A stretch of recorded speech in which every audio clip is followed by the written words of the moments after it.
বন্ধুরা আমার ভিডিওটা কেটে গেল, তার জন্য সরি। দেখো আমি ফুলকপিগুলো দিয়ে দিয়েছি কড়াইতে, এখন একটু লাল লাল করে ভেজে নেবো।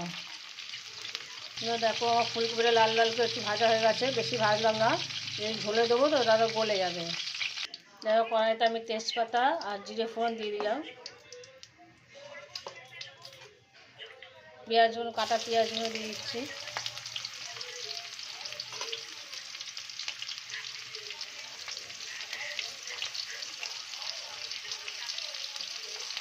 এখন একটু পেঁয়াজগুলো লাল লাল করে একটু ভেজে নেবো। দেখো পেঁয়াজগুলো লাল লাল করে ভাজা হয়ে গেছে। এখন আমি এর মধ্যে দেবো 1 চামচ রসুন বাটা,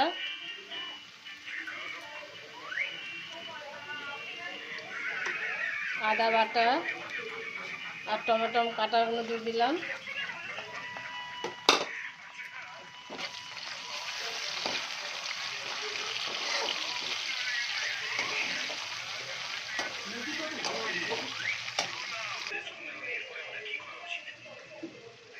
একটু হলুদ গুঁড়ো দিয়ে দিলাম,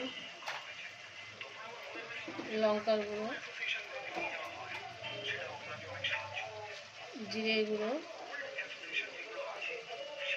দিলাম ধনের গুঁড়ো আর আন্দাজ মতন একটু লবণ দিয়ে দিলাম। এখন ভালো করে মশলাগুলো কষাবো তেলে। দেখো মশলাটা ভালোভাবে কষে গেছে, আমি আর একটু চিনি অ্যাড করছি।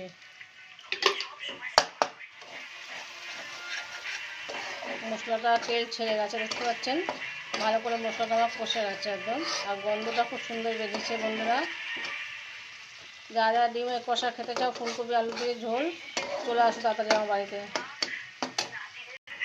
বন্ধুরা এখন আমি সমস্ত জিনিসগুলো দিয়ে এখন ভালো করে একটু কষিয়ে নেবো।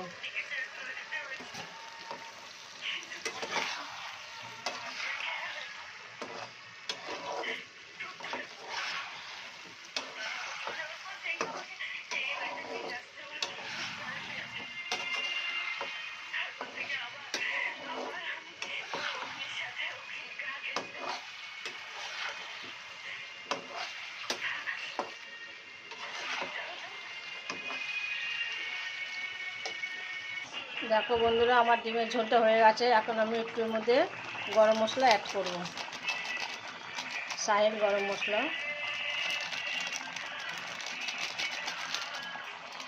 এবার আমি নামিয়ে ফেলবো।